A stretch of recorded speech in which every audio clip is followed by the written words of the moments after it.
नमस्कार दोस्तों, आज फिर आपका एक नई कहानी में स्वागत है। तो आइए कहानी शुरू करते हैं। भाभी, आप यहाँ बैठो। भैया को मैं थोड़ी देर में भेजती हूँ। मेरी शादी हो चुकी थी और मैं अपने पति के साथ उनके घर में कदम रख चुकी थी। मैं उनके कमरे में यूं ही बैठी थी जैसे मैं उनका इंतजार कर रही हूँ। मैं बेड से उठी और पूरे कमरे को बहुत ही ध्यान से देखा। उस कमरे की एक एक चीज को बड़ी ही बारीकी से देख रही थी। सब कुछ मेरे ही पसंद का था। दीवारों का कलर, पेंटिंग्स, फ्लावर, यहाँ तक कि मेरी पिक्चर्स भी, जो मैंने कभी किसी को नहीं दी थी। ये सब तो बिल्कुल वैसा ही है जैसा मैं इमेजिन किया करती थी। सब कुछ मेरी पसंद का। आखिर ये सब इनको और इनके परिवार वालों को कैसे पता?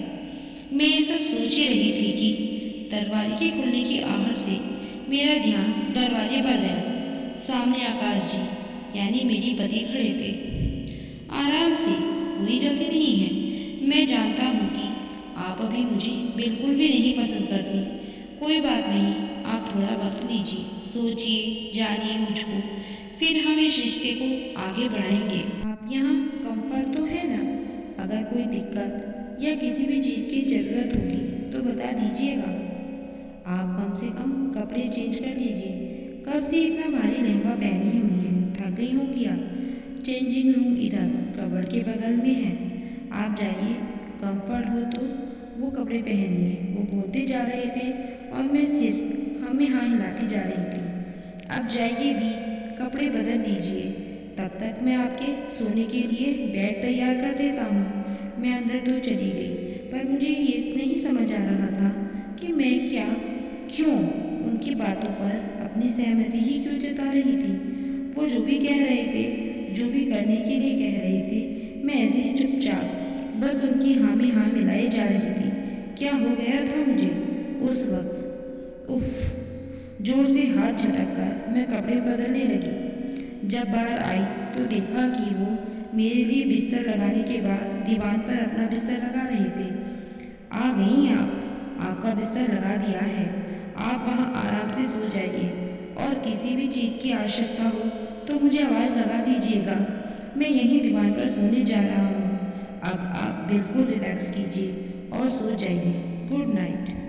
और आकाश जी इतना कहते ही दीवान पर ही सो गए और मैं बेड पर, लेकिन आंखों से नींद तो कोसों दूर थी। धीरे धीरे मैं अपने बीते कल की खिड़की में झांकने लगी। स्मृति, तू शर्त लगा ले, इस साल की स्कॉलरशिप भी मुझे ही मिलने वाली है। वो तो है साची जी, क्योंकि हम सब जानते हैं कि तुम इस कॉलेज की टॉपर हो। लेकिन साची, तू ये सब बहुत अच्छे से जानती है कि तेरे पापा अब तेरे आगे की पढ़ाई नहीं चाहते। वो जल्द से जल्द तेरी शादी करवाना चाहते हैं। लेकिन एक तू है जिसका सपना है आईएएस ऑफिसर बनना, देश की सेवा करना। लेकिन तू आगे कैसे पढ़ाई करेगी? कैसे अपने सपनों को पंख देगी? हाँ स्मृति, बात तो तुम्हारी ठीक है, मगर मैं आज पापा से बात करूँगी और अगर नहीं माने तो साची, नहीं माने तो मैं जिद पर अड़ जाऊँगी। मैंने स्मृति से कह तो दिया था, लेकिन पापा के आगे केवल हम अपनी बात रख सकते हैं, मगर उनके लिए अपनी जिद से बात नहीं मनवा सकते हैं। सुन लो, अब तुम्हारी लाडली को अभी और पढ़ना है, आईएएस ऑफिसर बनेंगी तुम्हारी लाडली। साची चुपचाप कान खोलकर मेरी एक बात को सुनकर गांठ बांध लो। मैंने तेरे लिए एक लड़का देख लिया है, बहुत ही होनहार है, पढ़ा लिखा और एक नामी कंपनी में जॉब भी करता है। उसका नाम आकाश है। तो सुनो, कल तुम्हारी उसके साथ मीटिंग फिक्स की है। तुम्हारे साथ तुम्हारे रघु भैया भी जाएंगे और अगर तुमने उसे किसी भी तरीके से मना करने की कोशिश की तो समझ लेना मुझसे बुरा कोई नहीं होगा।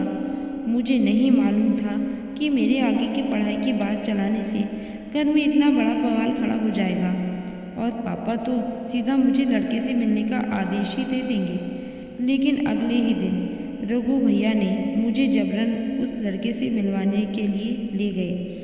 साची वो है आकाश, जाओ उसके साथ बात करो और हाँ, जो भी पूछे बिल्कुल सही सही अच्छे तरीके से जवाब देना। अब जाओ, मैं यहीं हूँ। मैं सामने उसके नज़दीक जा तो रही थी, लेकिन मेरे कदम खुद ही आगे नहीं बढ़ना चाह रहे थे। हेलो, मैं सांची जी, बैठिए। मैं आकाश हूँ। कुछ लेंगी? जी नहीं। मैं बातें कर तो रही थी उससे, मगर मन कह रहा था कि मैं खुद ही मना कर दूँ, लेकिन जैसे भैया को देखती मैं चुप सी हो जाती और न जाने कब देखते ही देखते मेरी शादी हो गई।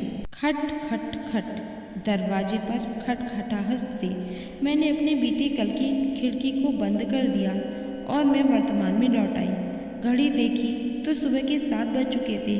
भाभी उठिए भी, अब कब तक सोती रहेंगी?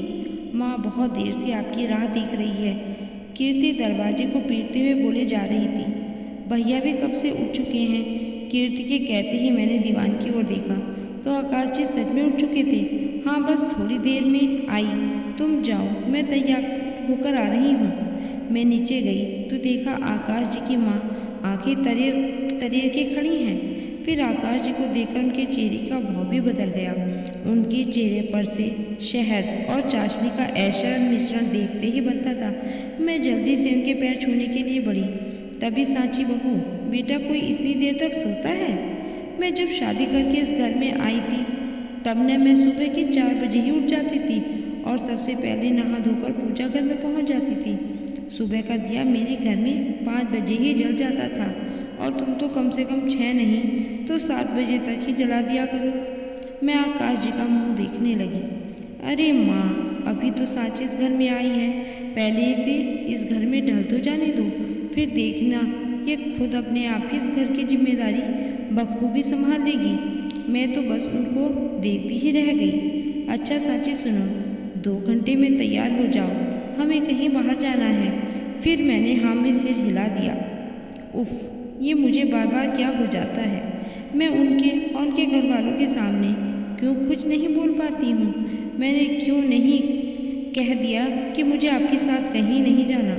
मुझे बहुत गुस्सा आ रहा था, लेकिन फिर भी मैं तैयार हो गई और कुछ देर में आकाश जी मुझे लेने आ गए और मैं उनके साथ कार में बैठकर चल दी। फिर जो मैंने देखा उससे मेरी खुशी का कोई ठिकाना ही नहीं रहा। मैं IAS ऑफिस की पढ़ाई करने वाले कोचिंग सेंटर के बाहर खड़ी थी। वो बिना कुछ बोले अंदर चले गए और मैं उनके पीछे पीछे, और फिर उन्होंने मेरा उस कोचिंग सेंटर में दाखिला करवा दिया। और केवल यही नहीं, 2 ऐसी चीज़ें नहीं थीं जिससे उन्होंने मेरा साथ दिया। हर जगह मुझे जहाँ ज़रूरत थी किसी के साथ की, वो हमेशा साथ खड़े रहे। मैं सोचती थी कि शादी एक बंधन है जो अपने सपनों को आड़े आ सकता है, लेकिन उसने शादी करने के बाद एक चीज़ तो मैं जान गई, अगर ऐसा जीवन साथी हो तो शादी कभी सपनों के आड़े नहीं आ सकती। और हाँ, एक बात और जो मैंने जानी वो कि प्यार तो नहीं, कभी भी कहीं भी हो सकता है, चाहे तो शादी के बाद ही क्यों न हो। शादी के बाद भी हमारा जीवन साथी भी हमारा पहला प्यार बन जाता है। तो दोस्तों, आपको हमारी आज की ये कहानी कैसी लगी? अगर ये कहानी अच्छी लगे तो इस वीडियो को शेयर करें, चैनल को सब्सक्राइब करें। मिलते हैं फिर आपको एक नई कहानी के साथ, तब तक के लिए धन्यवाद।